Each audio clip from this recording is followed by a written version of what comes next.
Yeah, here we go. My top 20 albums of 2019. I'd like to start this off by saying I thought this was a fantastic year for music. I honestly could have listed 30 albums, and it was kind of hard to cull it down to 20. Uh, so I'm just gonna jump right off. Number 20, Lana Del Rey's Norman Effin Rockwell. I had a really big feeling you were going to put that there. Yeah, I thought this album was fantastic. It was a weird album.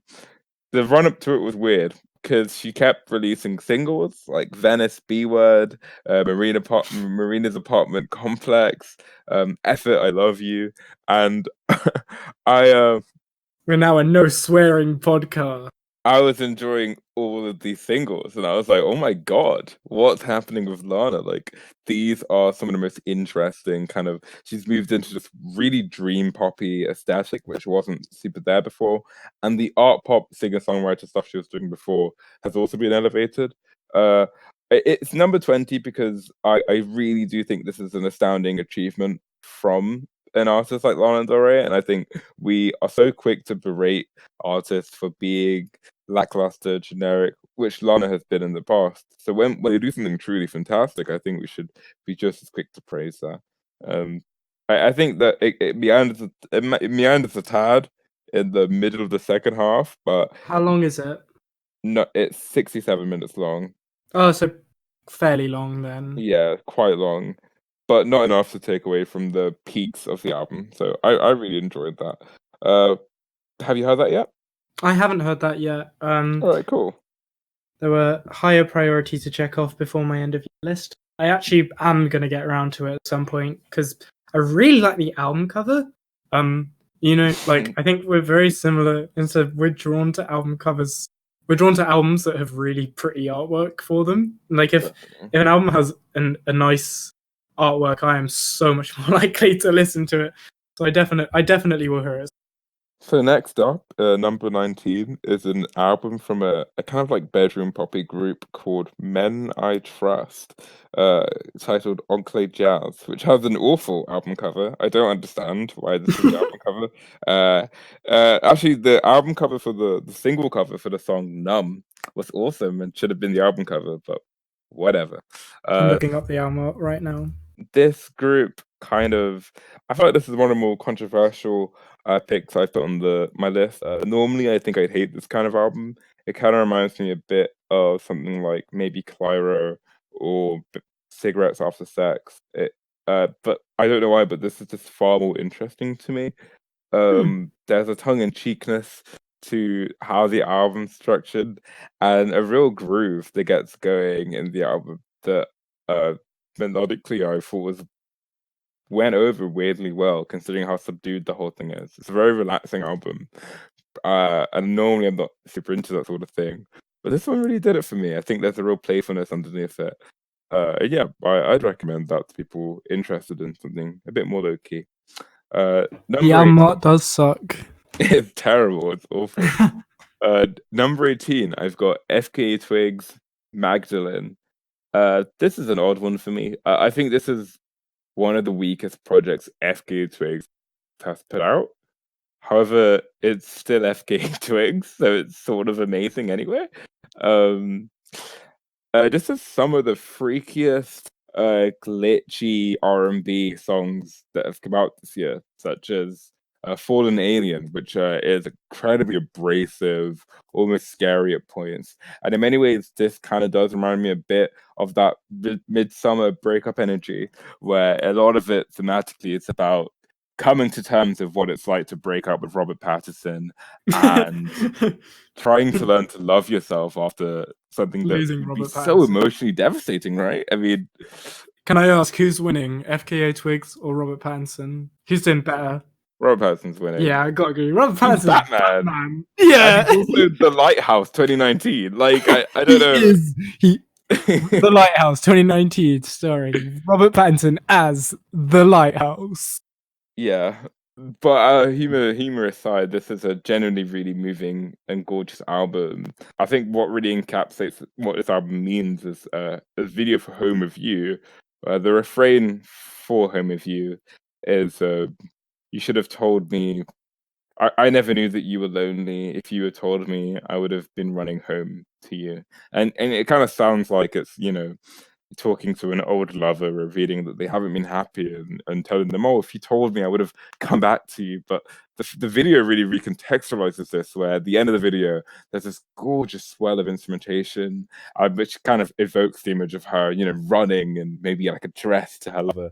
And she goes to this well and like pours out this creature, and it turns out to be like her as a child, and it kind of recontextualizes it to her telling her former self, "I didn't know that you were lonely or broken, and if you told me, I would have taken care of you more." So it becomes this really gorgeous album about self love and kind of learning to be okay on your own. It's really Um, pretty. yeah, it was a gorgeous album, and I highly recommend that too. Um, Number 17 is Angel Olsen's All Mirrors. I was a bit worried about this album in the run up to it. I thought the lead single All Mirrors sounded a bit too much like an Adele song for my liking. But when it dropped, it kind of all clicked for me. I really found this to be a gorgeous, lush album, and I was surprised that she took her direction into such a full sounding space. Like her early albums were quite sparse, alt country kind of stuff, which I wasn't super into.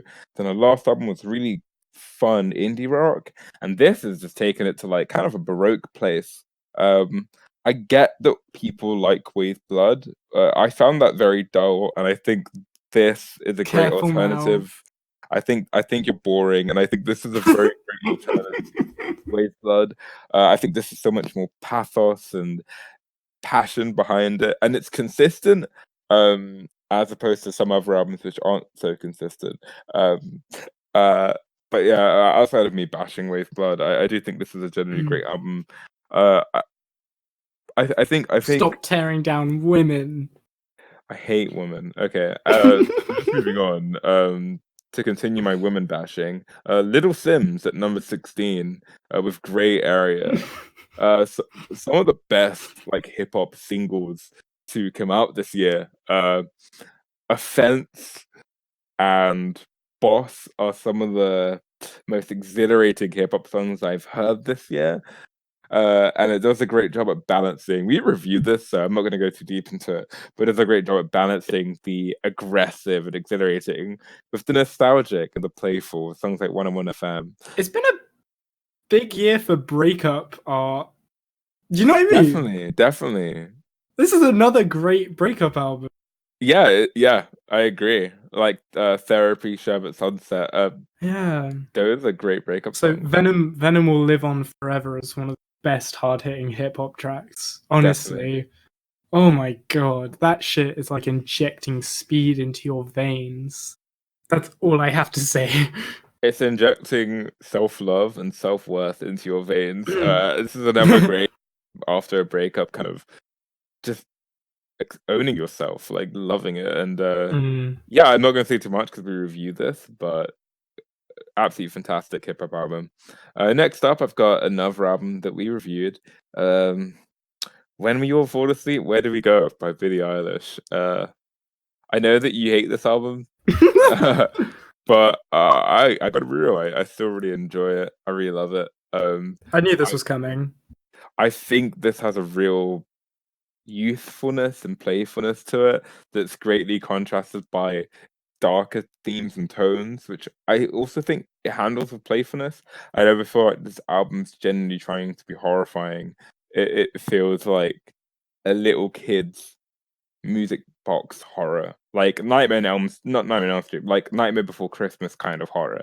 There's a real playfulness in the monster imagery that's evoked in this album, and I think one of my favorite things about this album is kind of the suite it has at the end, where it really deals with Billy's own kind of suicidal tendencies and depression, and it's really dealt intimately and sincerely, and I find it generally quite moving. And it's amazing that you have songs like "Listen Before I Go" on the same album as awesome pop bangers like "Bad Guy." I think there's a great variety on this album, and yeah, I really enjoyed it. Next up, number 14, I've got Jaipur Leak 04 to 13. and in parentheses, bait ones. Are you familiar with Jaipur? Not at all. So Jaipur is a really weird musical case. So he's basically this guy. He's kind of like Frank Ocean. He kind of came out of nowhere in like the early 2010s.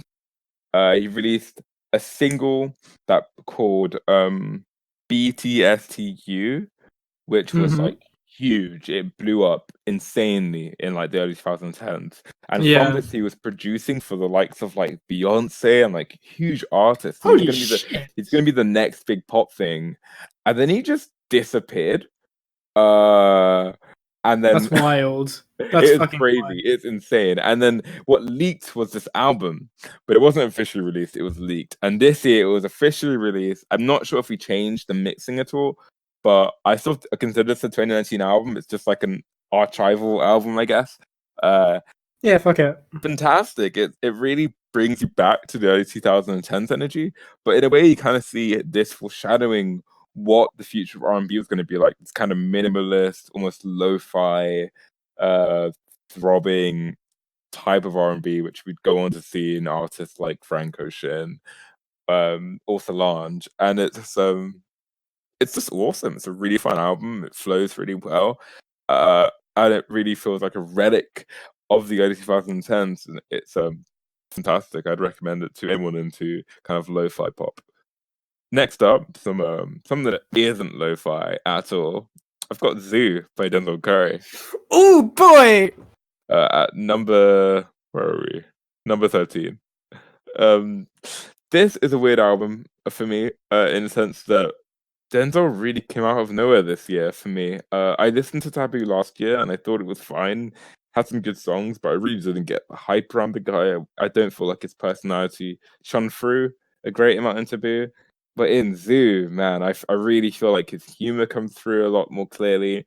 I really feel like he gets the bangers down. And it's an album that isn't very conceptual as a hip hop album. It is just like straight up, just hard hitting rap songs, and it's it's infectious. It's undeniable. It's so Yeah. difficult to not enjoy. Uh, Do you know what it reminds me of? yeah, It reminds me of the energy of our secondary school, which was a boys' school. Um, which was just the most ridiculous, like, kind of bullshit masculinity, but also just being really funny as well, where you just couldn't help but laugh at it. Like, it was so ridiculous, and it was such a, like, it was a zoo. It was a zoo. It was fucking, it was a jungle. It was the law of the jungle. And so, yeah, but it was, I don't know, it was just a fun time. I mean, it was also awful, but it was very fun at points, and you couldn't help but laugh at it a lot of the time. yeah. I think one thing I love about this album, and I've seen this a lot in hip hop albums this year, it still has that boisterous energy, but it's like politically sound. Like the song Yeah. Ricky is about like respecting people and treating people well, but it's delivered in such an aggressive tone, and there are some great like disses in it that it still has that like fun, boisterous male hip hop energy, but without feeling hateful. If Yeah. that makes sense. Which is one thing I love about Denzel Curry as a person. Like he doesn't feel he's just a sound guy, and this is a Yeah. sound album. Yeah. It's similar to like Slow Tie, who's like really loud, boisterous, and like a very much an Mm, English lad. But he's actually just a really decent bloke, and like you feel like he'd be really just honest and open. I don't know. definitely, yeah. Number 12 is Anger Management by it's a collab album from Rico Nasty and Kenny Beats.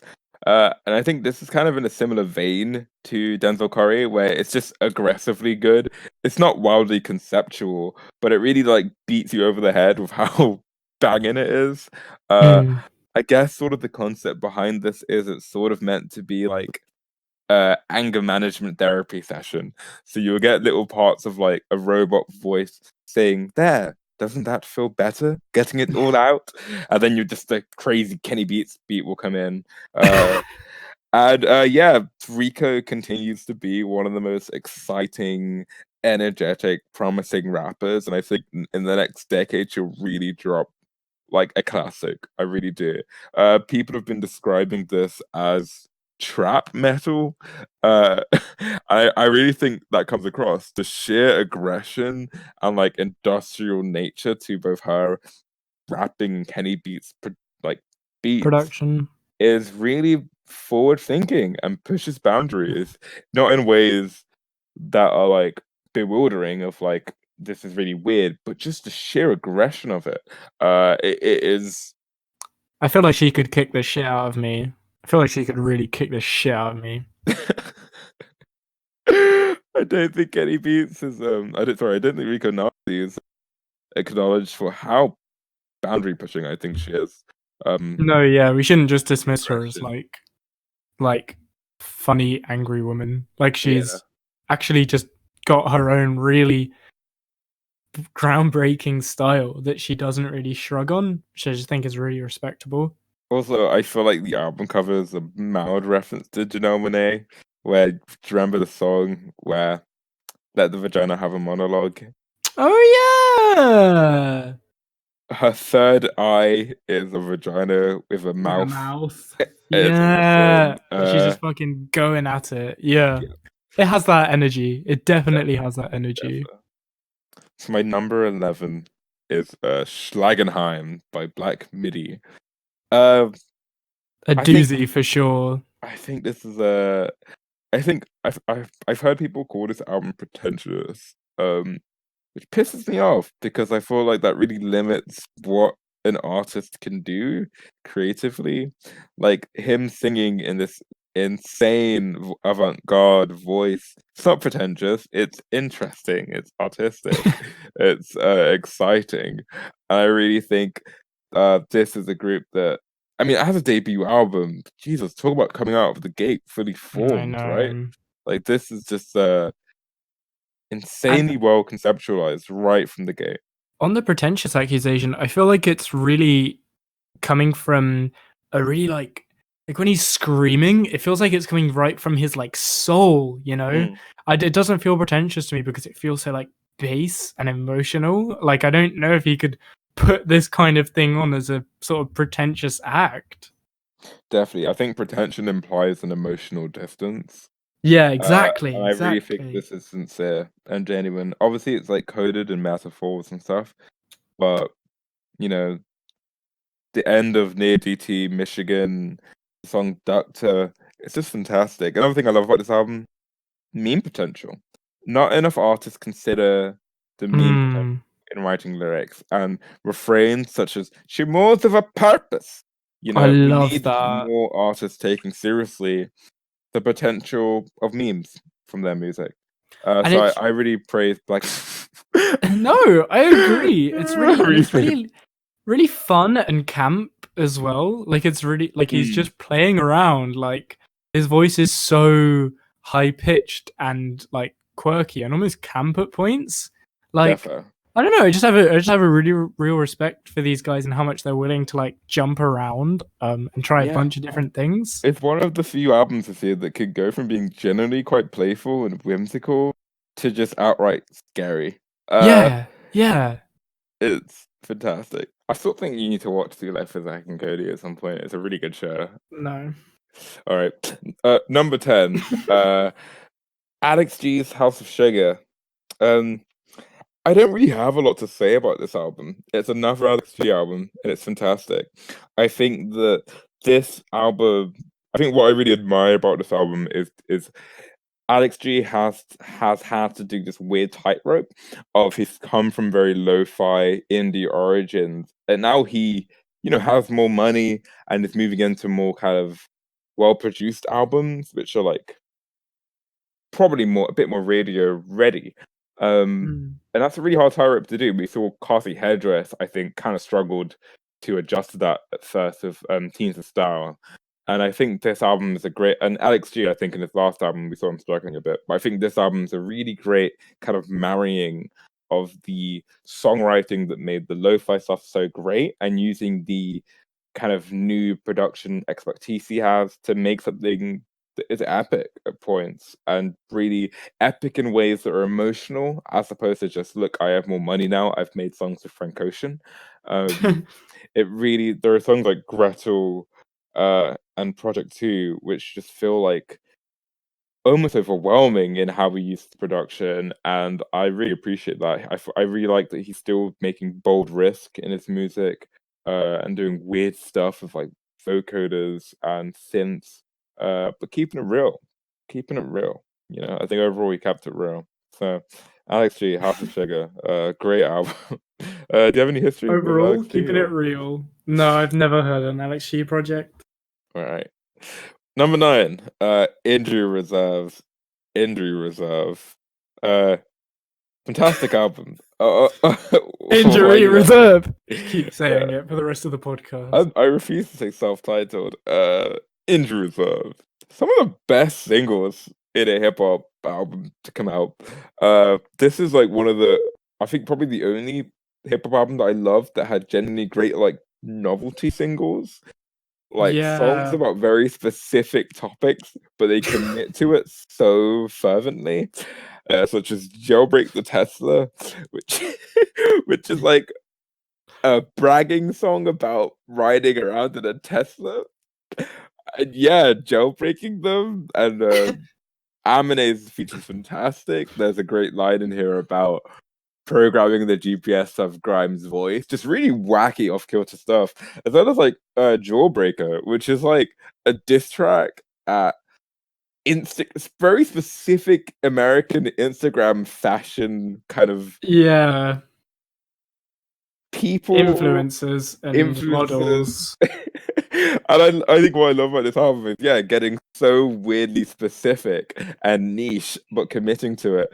Like you brought up in the review the line about I just saw you, I know you took the Uber driver sticker off of your car, like really weird specific. I love that. It's a really dorky approach to hip hop, which I adore. While also making it seem like really cool. Yeah. Like Jailbreak the Tesla is so slick and stylish, but it's about taking what they did to their iPods in the 2000s and doing it to a really expensive car. Taking the piss out of Elon Musk. Yeah, it's amazing. It's fantastic. All right, Yeah, it's a really good album. Number 8, we have a very different album. It's Saijiki by a group called 3776. This is a kind of like a Japanese pop group. It's been described as progressive pop, art pop, glitch pop.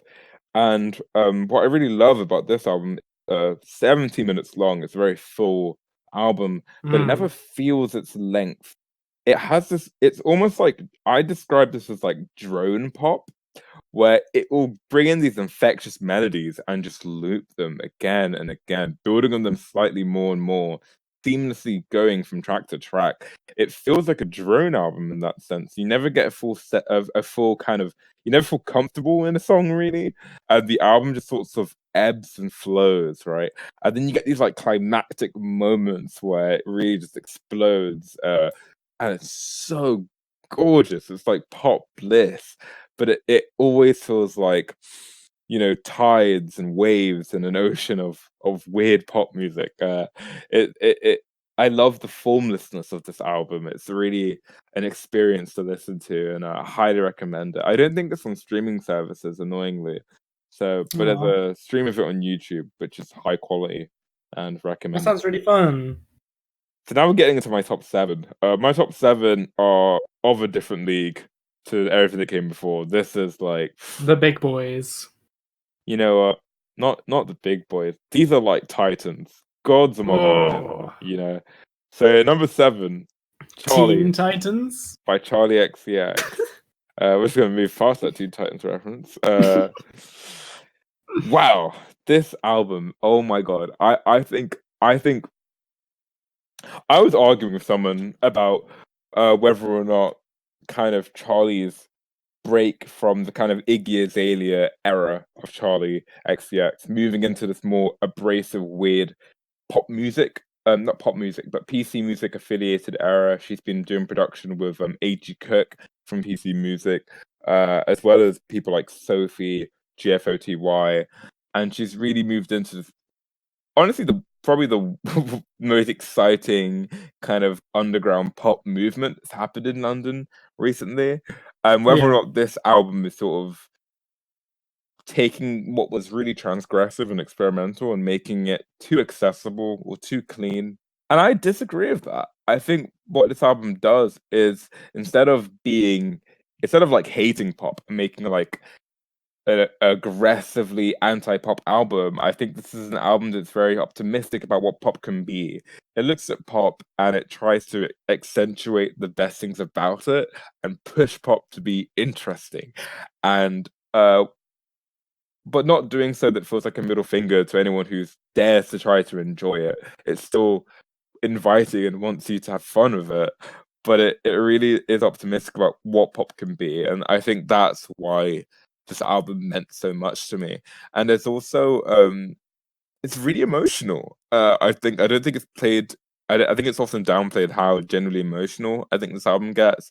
Songs like White Mercedes, I Don't Deserve Your Love, uh, such a beautiful refrain from that song, as well as the song Official, which really captures that moment in a relationship where you realize it's pointing out all the little mundane stuff, even the stuff that isn't great. It's just things that make you feel official, like them getting you, or small arguments here and there, or them being disinterested every now and then when you go on a bit too long. Just really tiny details that just feel so like human and intimate, sort of like the stuff people liked about the Marriage Story, I think. So yeah, I thought this was actually a fantastic album. What did you think of it? I think you listened to it. Oh, it's one of the best albums of the year. It's fucking gorgeous. She keeps calling this kind of sound the future, which I think perfectly describes your point. Like she is hoping that this is honestly like where we keep going and we keep pushing boundaries in pop. I really just like the idea of being optimistic about mainstream pop music because I think there's a lot to be done within the realms of mainstream pop music. Like one of the biggest albums of last year and one of my favorites was Dirty Computer, which is really conventional. But she just finds the way to take that honest bass emotion and turn it into a ridiculously fun album about sex. And Charlie does that with this album. Like she takes it and makes it really personal. Like I think you get a real sense of her being flawed on this album. Like songs like White Mercedes and Blame It on Your Love, where she's singing very like dramatically about just being like quite shitty to her partner.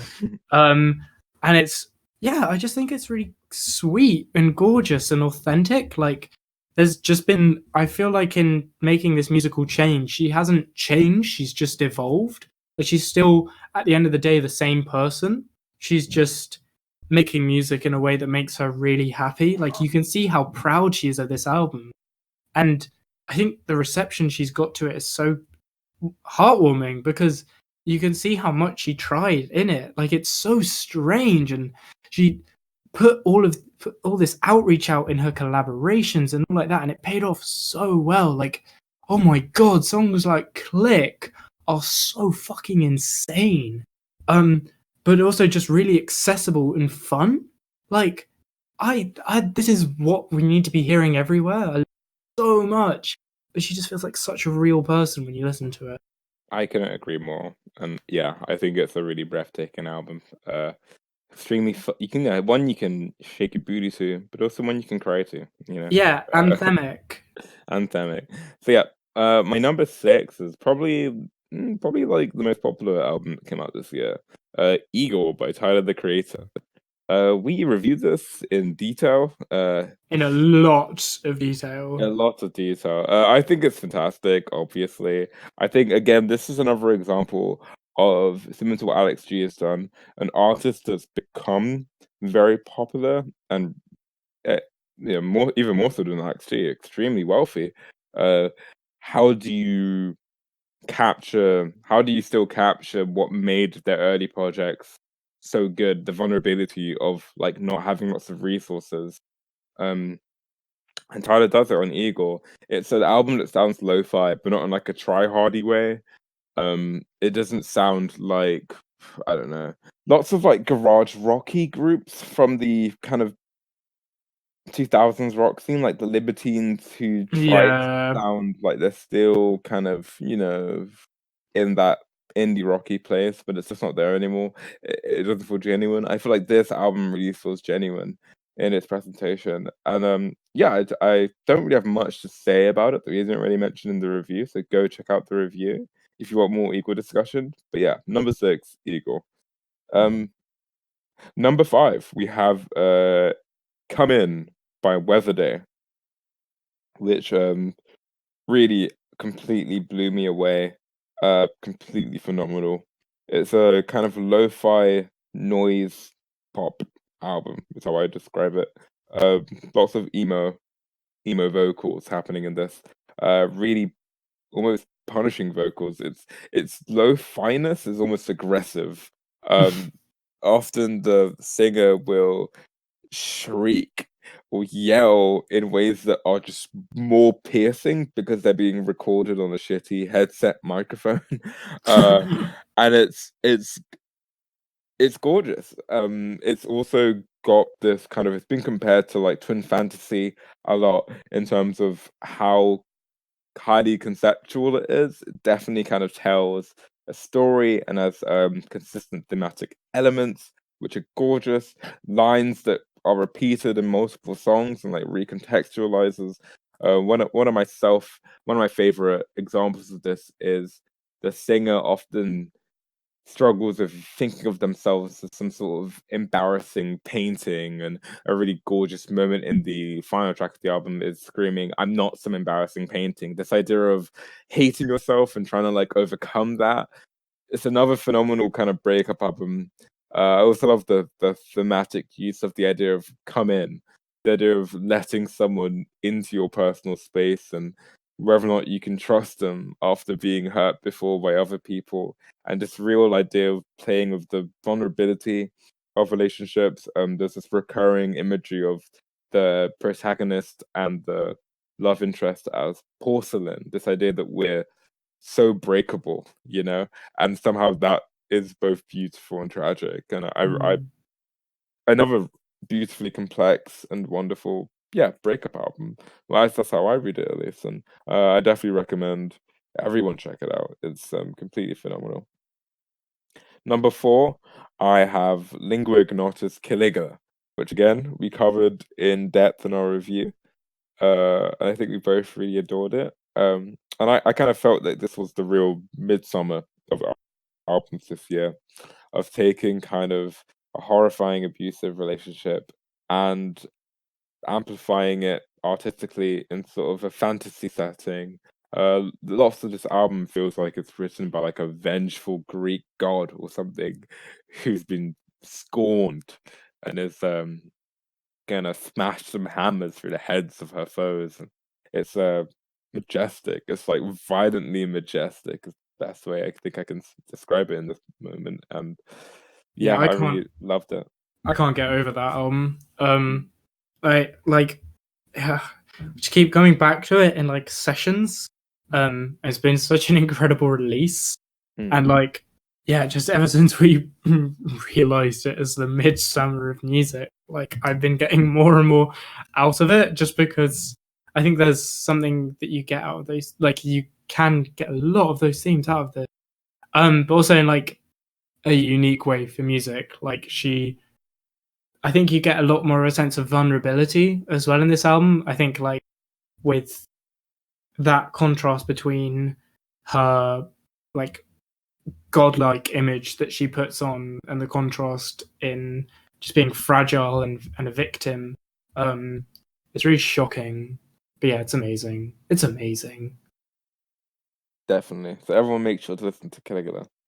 My third album is probably like, I feel like the least known album on my list, and I really would love it to get more attention. It's Love and Affection for Stupid Little B Words by Black Dresses. This, similar to Caligula, is sort of horrifying at points. It's been described as electro-industrial, uh, and it's sort of this noise pop album with these vocals that like underneath these very like fun melodic tracks, you have these vocals that go from like being quite girlish and playful to just screaming at you. Like there's a great example of this as a refrain of like every day, and it's kind of like this really playful, almost like something you see on like Cartoon Network. And then just Mm, screaming, but it fucking hurts. Like screaming at you, it's punishing. It's really punishing, and it yeah, really yeah. explores um I feel like this embodies kind of leftist internet culture really well. It deals with issues of like how Gorge.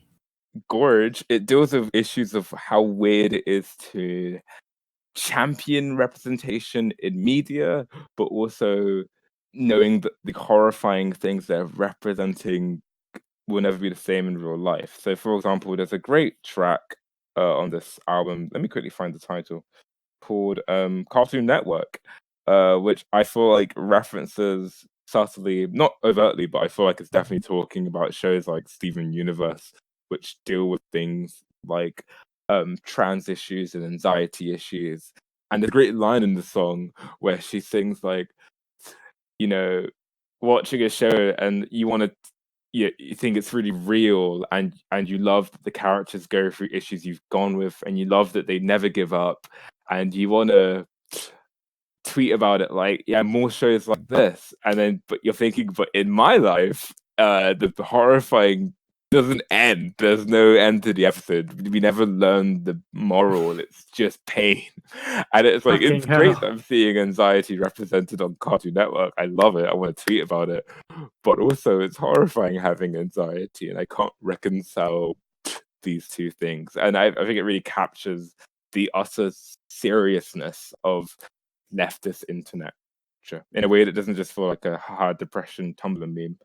That sounds beautiful. Another thing I love about it is it deals with kind of what it's like to be a subjugated group and that bringing you together with people, but also the kind of darker side of that. It's dealing with trans issues. That it's a trans artist and it's two girls, and there's this Oh, great line in the last track where in a simpler time, in a safer world, in a place where we were just normal girls. Would we understand? Would we still connect? Would we recognize? Would we still be friends? that makes me very sad. Yeah, it's this really weird, confusing moment of like how much of our identity and relationships are being built around hate. Like how much is us dealing with a horrifying world. It's uniting us, which is great. But would we still be friends without it if we were just in the normal world? And this is, I don't know. It's really tackling like often people say kind of like what makes you your race or your gender is like the trials you go through, right? And it's really, Hmm. I don't think the album comes to a decisive conclusion on this, but it's really dealing with like how scary or problematic viewing yourself only through the lens of hatred can be, Yeah. even if it's in a political, irreverent sense. And yeah, just one of the most complicated albums thematically of the year. It's on Bandcamp if you want to listen to it. I Nice highly one. recommend it. It's really, really good. So number two on my list is Guns by Kelly Chris.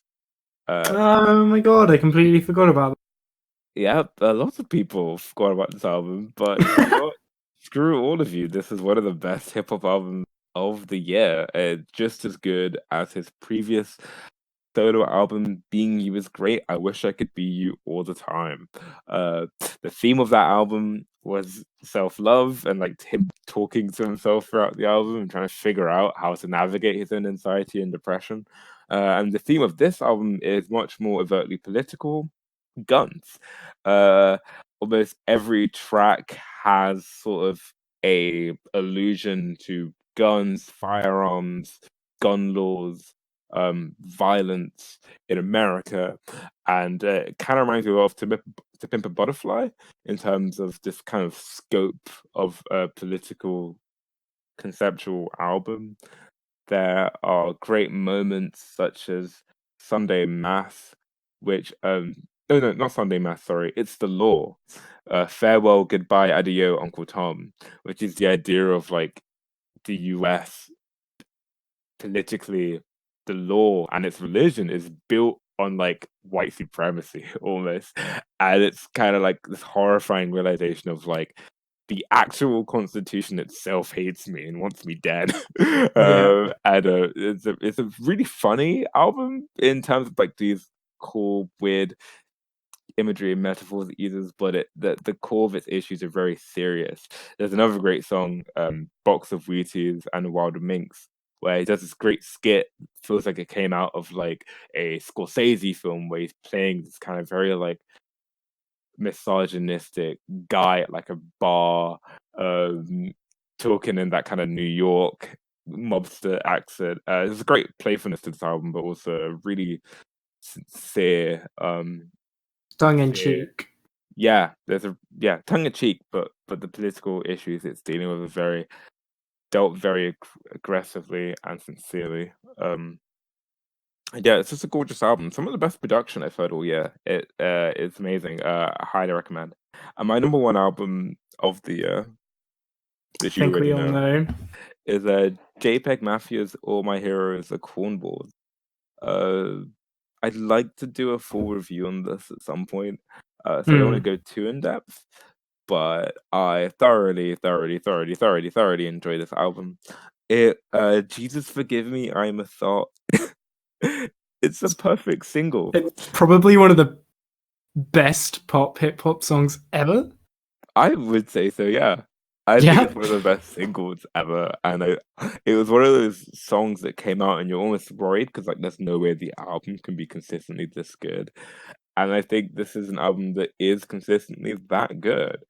I think one of my favorite things about this album is earlier on I talked about kind of hip hop being a bit recontextualized, I think, in the last couple of years, and going for more vulnerability and more political kind of awareness in ways that, like we talk about Denzel Curry, like not I feel like this year it's easier to find amazing hip hop albums where I don't have to like cringe at like a weird misogynistic line every now and then, or like a weirdly kind of homophobic line. I feel like we're reaching a point where we're getting great hip hop that is politically sound and like nice to listen to. And I think one of the things this album really does, it really plays with like gender. Uh 100%. Peggy all the promotional art is Peggy in very feminine clothing, and he's still doing the bragging about sex kind of stuff you see in hip hop, but just by But flipping he wants to be your girl. exactly by flipping the female kind of gender words, like calling himself a young slut from the bottom of the East Coast, it turns the bragging not it doesn't feel derogatory or like anyone's at kind of being hurt by it. It feels sex positive and it feels Self-love. it feels inclusive. And I think it's really fun, and I love the blurring of lines between gender that we see on this album. And I think there's a real sort of frailty and vulnerableness to it. I think one of the best ways this is shown is in how he mixes his vocals on the album. It always feels, even when he's being really aggressive, the kind of lo-fi production, it always feels like he's still really vulnerable, or like his voice is cracking a bit. Like he's trying so hard. Yeah, Like in the last verse on "All My Heroes Are Cornballs," it's like he's using every last ounce of his energy to be angry. He's just being beaten down. Oh, it's yeah, fucking heavy. it's awesome. And the pop sensibilities on this album are great. Probably one of the best pop rap albums of the decade, in my opinion. Oh hell yeah! And I'm just blown away at how well this album went over, and I'm incredibly excited for where's next to go for Peggy, because he seems like an artist that you really can't pin down. The type of dude who can simultaneously make one of the hardest, most aggressive industrial rap songs right next to, a Carly Jepsen cover or something like that. He's just fantastic. So yeah, that's my top 20 of 2019. I loved that. All wrapped up. I loved that. Yeah, just like, I think particularly with that album, his vulnerability I found really touching. Like he said, he was doing things with that album, like previously when he'd made albums, he would like hold himself back from doing things. Mm. I still love Veteran like with all my heart, but like I'm just really like happy for him as an artist that he feels like he can be this person, like he can present himself that way. I think Mm. it's just a really nice reflection of kind of where the industry of where like the zeitgeist is right now, that we're allowed to get kind of weird and effeminate with it Mm. in areas that we previously weren't. It's like how rock and roll was it's like he's like David Bowie for hip hop. Like Mm. he's taking rock and roll, like how David Bowie took rock and roll, really masculine and like, you know, full on genre, and breaking it down into something more fluid and soft and fun and tongue in cheek. Um and yeah, like I just never feel like he's never trying to take words like thought and slut and make them things that they're not. He's just being like, these are just fun words for everyone. Like, and like we all have these tendencies within us. Yeah, I just think I just don't know. I just really like his approach to like self love. I think it's really pure and lovely. Makes me really Yeah. happy listening to this album, even though it can be really aggressive and like distorted and all these things. Like it's a very Mm. Peggy album. It's just lovely. I'm just Yeah. happy for him. I think it's really weird to see like an album that is so masterfully crafted, but feels so effortless and cavalier and playful. Like, Yeah. you think of like the best albums, people herald as the best albums of all time, like To Pimp a Butterfly, OK Computer, Dark Side of the Moon. You know, great albums, but they feel studied. You know, they feel like great time and effort has gone into this, and it's rare that you Mm. get just like a flash of genius that just feels Lightning in a effortless. bottle. Yeah, it just feels effortless, and it's completely amazing. Do you want to run us through some of your favorite albums? Yeah. I can do my top 10 real quick because you touched on quite a few of them. Yeah. Um, so my first, I'm gonna double up here. For my first one, these are two completely separate albums that have nothing to do with each other, but they just the way they were in my mind was yin and yang. Mm. I listened to these two albums a lot on holiday. These are at number 11, which I know is weird, is Kankyo and Goku, Japanese ambient environmental and new age music 1980 to 1990, which is a compilation album. It's an amazing compilation of like exactly that ambient environmental and new age music that I found just so soothing. And really like I've touched into ambient music a bit before, um, like with like Brian Eno, but nothing that serious. And this really got me into that. And like it's just an experience to behold. Like I think the real strength of this compilation is feeling like um it has a journey to it, because you kind of come in and you like it really, by the end of it you feel so different to how you started, which I think is, you know, obviously a weakness with a lot of compilations because they don't actually have an overall experience to them. They're just a lot of great songs, whereas this, because of the nature of what it is, um yeah, it gives you an end product. Um, and then the opposite, which is the yang to the yin, that is that compilation album, is Sonic Citadel by Lightning Bolt, which is Oh. an amazing noise rock album. Fucking blew me away. And I've just been vibing to it. Like, oh my god, I cannot get enough of this. Like I think my thing with noise rock um is that it sometimes is difficult in balancing like feeling really jumpy and fractured and being all over the place, and then also being epic. Whereas like my favorite song in this album, Huckster Don't, um just has this moment that's just so where just the guitars are searing and played in such long strokes. It feels, yeah, legitimately epic. Which it's taken me ages to find an album that balances something like that as well as something like Nonagon Infinity, by King Gizzard. Okay, so that's like the double stuff. The next up is Sotai, Nothing Great About Britain. I mentioned to you a while ago that I find this album weirdly like relaxing. Gorgeous. Yeah, exactly. Like I find it makes me feel with all the positives and negatives of home, both a household and just England in general. Like obviously, me and like Soto would have a very different experience of this country.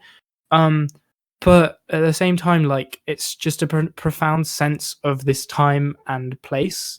And there's something about hearing all the quirks and problems of your home country perfectly encapsulated. And while, like he says, there's nothing great about Britain, there's just that phenomenal sense of belonging that Slow Tie provides. I found like really impactful on this album. And there's just some also like incredible bangers on this with Inglorious and not missing Doorman, which are just some of the best hard hitting grind songs like of the year, probably the best. Oh yeah, Doorman is a standout single this year. Yeah, Doorman is like top tier. And just perfectly, it's just so gritty. I fucking love that. So next up is Little Sims Grey Area. I've talked about this twice now on Josh's top 10 and a review, so I'm just going to move on to the next one, which is Caligula by the Lingua Ignota. Forget, I've talked about that twice already now before. So just go to the review if you want to hear more about that. I think that's amazing and did something that no other album did this year, basically. Next up is Charlie. And I just want to emphasize how touching I found this album. I really like her vulnerability. Like the album cover, she's just literally naked, covering as little of her skin as possible with just this gorgeous pink metal thing. I think it just encapsulated like this year there was a lot of people that were very comfortable with being just very effeminate and vulnerable. And I think that's just been a really positive thing. Both male and female. Because it's been hard for both to be that way, surprisingly enough. So yeah, I think that's really lovely. Next up is Schlagenheim by Black Midi. I really like how this album fluctuates between completely insane noise rock and then songs like Western, which are like really tranquil and beautiful. I think I kind of can't wait to see what these guys do next because I feel like they've created a lot of opportunities and routes for them to go down, which I just think is really exciting. I can't imagine being like our age and being this talented. Like a debut, goddamn. Obviously, they've been doing shit like this for years, but goddamn, this is an impressive album debut, especially like technically. Some of the things they're able to do riffs and their production, like just some of the sounds they create. I have no idea how you would do that. It's just amazing. I love it very much. And then next up is The Comet is Coming with Trust in the Light Force of the Deep Mystery. And it takes a pretty amazing album to get away with a title that pretentious. And they really pull it off because it just is that beautiful and grand in scope. Like they start off very small with songs like Birth of Creation, but as the album grows, it just has this fire and energy to it. And I just think it's electric. Like there is so much coming through with this album. Songs like Blood of the Past are insane. And they like transcend genre. Like I couldn't tell you what that is. Like it's noise and or metal and jazz all in one, and then spoken word. But it allows them to go into more like subtle jazz areas as well. Like the album has these explosive parts, but also in some really tranquil, beautiful sections that I think are really nicely balanced by those more explosive parts. I think otherwise the album could well be too much of one or the other. I just think it gives a really nice sense of like pathos and grandeur, which I think is really exciting. The London jazz scene right now is fucking insane. Like there is some great shit going on. Like last year you had like Your Queen is a Reptile and all that. I don't know, just so exciting. So now the top 3, which is fucking exciting. So first up, number 3, is All My Heroes Are Cornballs, by J Mafia. Again, I love this album's vulnerability and personality. I just think he's a really talented and positive person to have around. You said he's a bit of a fuck boy, but who gives a fuck, to be honest? And I just think I really respect him at this point and just where he went with this album. Like, I think the fact that you can hear notes of vulnerability in Veteran, and that they've been really fleshed out in songs like this, like Grimy Waifu. That song shouldn't be as pretty as it is. That song should not be as pretty as it is. I also really like this moment. This song's like kind of fun and light-hearted moments. Like, there's a part that really made me laugh was you hear like him and talking to him, and she's like, "That's what my dad used to say to me," and you hear Peggy say like, "Yeah, that's what my dad used to say, Dad," and and then she just kind of goes like, "Oh, it's so fucking funny," but it's also just like the way he says it is really vulnerable and kind of sweet, and it's like, fuck. I just really like the guy. And songs like Free the Frail and All My Heroes Are Cornballs, but especially Free the Frail, feel like a real moment for him, like a moment of just like pure release, and like humanity. Like, what I like about him so much is like his sense of irony and like tongue-in-cheekness, but like he's just very authentically opening up on these songs, and it's really sweet. But I also don't feel like that completely tears down his image as an artist, which I think is really important. He's just a fascinating character to have around, and I feel like he's the perfect person for like the zeitgeist of music right now. Like, I feel like he encapsulates so much of the time that we live in. Yeah, in terms of him encapsulating that, like people often criticize him as saying like, "Oh, it won't age very well. It's too internety." But like, the internet's not gonna go anywhere. Like, and this really perfectly captures like that energy. There's a sort of manicness to it and security to it that really captures what it was like to be alive in 2019. Yeah, totally. I think there's so many things that are just perfectly of their time and age well anyway. And you're right. I think the internet has been a bit like this from day one. And I'll be honest, I don't think with the way society is right now, I don't think that's going anywhere. Like, this intense vulnerability to it and like irony, I think that's inherent to how we deal with our society in this time. And I think he reflects that perfectly. Um, moving on. Is this is a moment because it's between 2 for Josh, I believe, if he's on the same page as me. Mm. And the number 2 spot goes to Igor. So I think Igor is virtually perfect at this point. I'm really surprised it didn't win for you. Yeah, I still don't know. I will be honest. I will be honest. I still don't know if I'm that sure about. Am I that sure about this, Josh? Am I? You have to commit. You already started. I know. Yeah. So Igor, this should be number 1, but because I think it's perfect. This is my favorite Tyler album.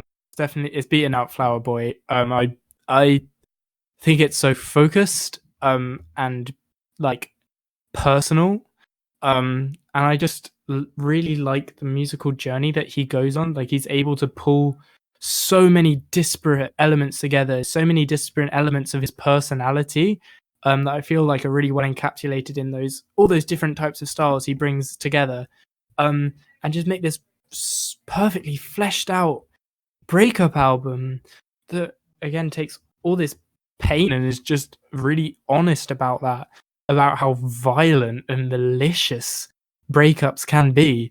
Like, they are just awful, miserable things. for both people, like New Magic Wand is just genuinely violent and angry and just exhilarating. And then so is a boy is a, but then a boy is a gun is like beautiful and gorgeous and like smooth. And like again, that's just what breakups put you through. And I feel like this album resolves, but almost not really. Like you have the resolution of Gone Gone Thank You, but then the pain of Are We Still Friends? And I think that's what makes this album feel so human, is there's no one way of reading it. But yeah, this was by far my most played like music of the year. My number one song of the year was Earthquake, which I'm so proud of. I love that song to pieces still. It's one of my favorite singles of the year, potentially my favorite single that was released as a single. I love that song to pieces. And who knows, maybe I'll update and it will be number one day.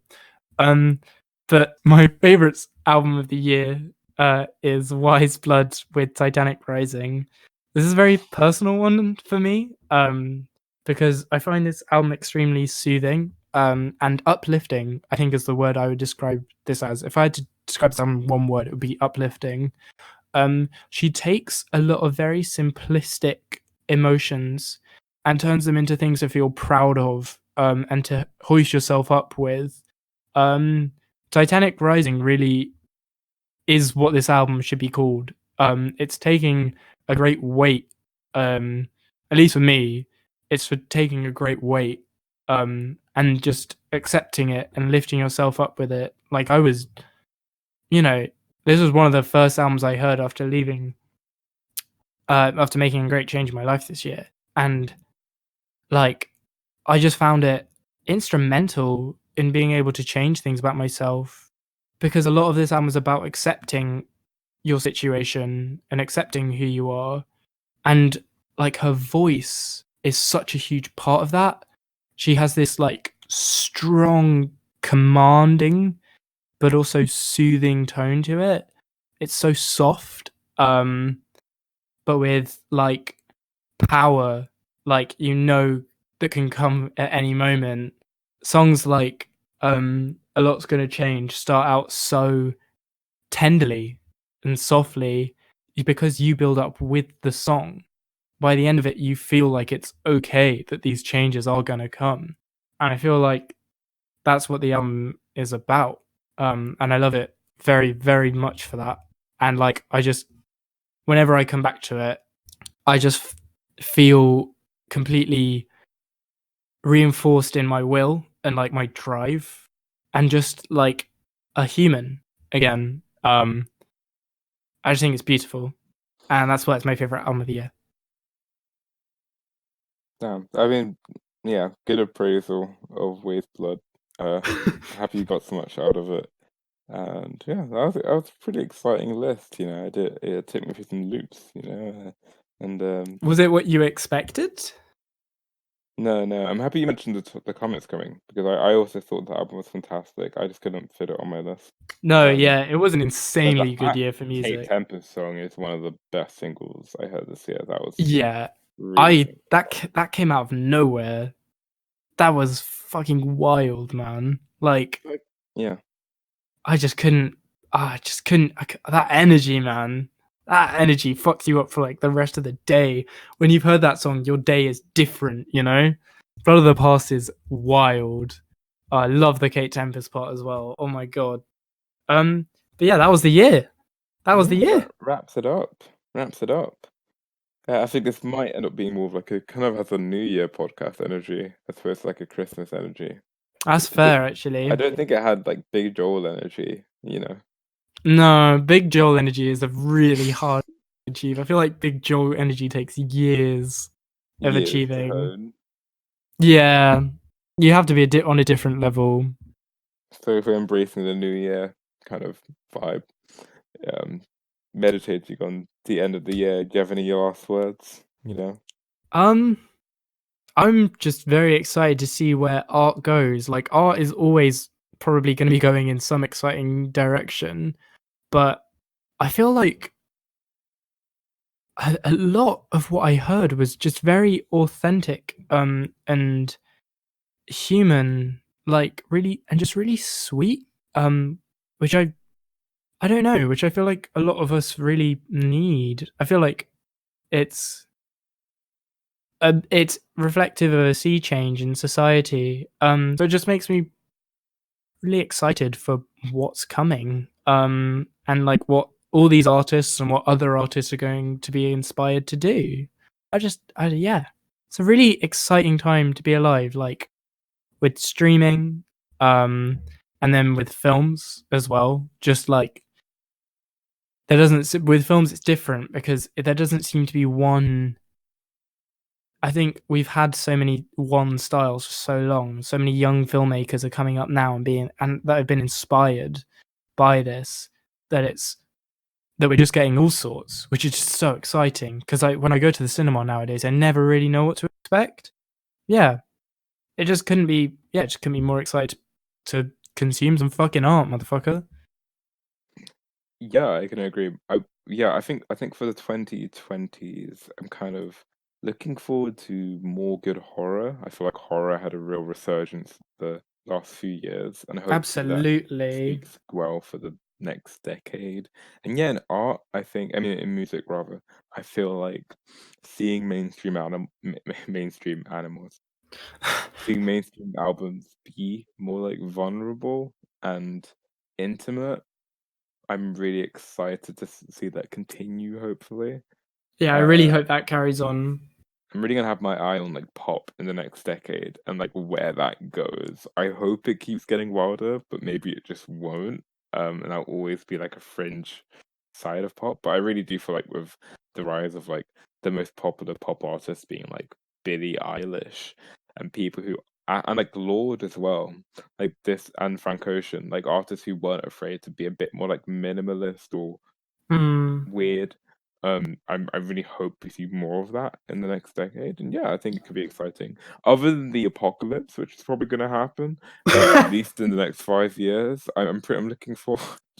Yeah, let's pretend that's never gonna happen, and there's a permanence to everything. That's definitely the case. Anyway, thank you for joining me on this kind of end of year wrap up video. Yeah, yeah, it's been very, very fun. Fun just going through what we thought and Yeah, what's coming. it's the end of the first year of the podcast, which is We exciting. did it, kind of. But yeah, definitely going to be more regular next year. That's my New Year's resolution, regularity. So yeah, we'll hopefully be seeing a lot of you soon. Yeah. So thanks for tuning in, and we'll see you in 2020. Yeah, thanks very much for listening. Bye.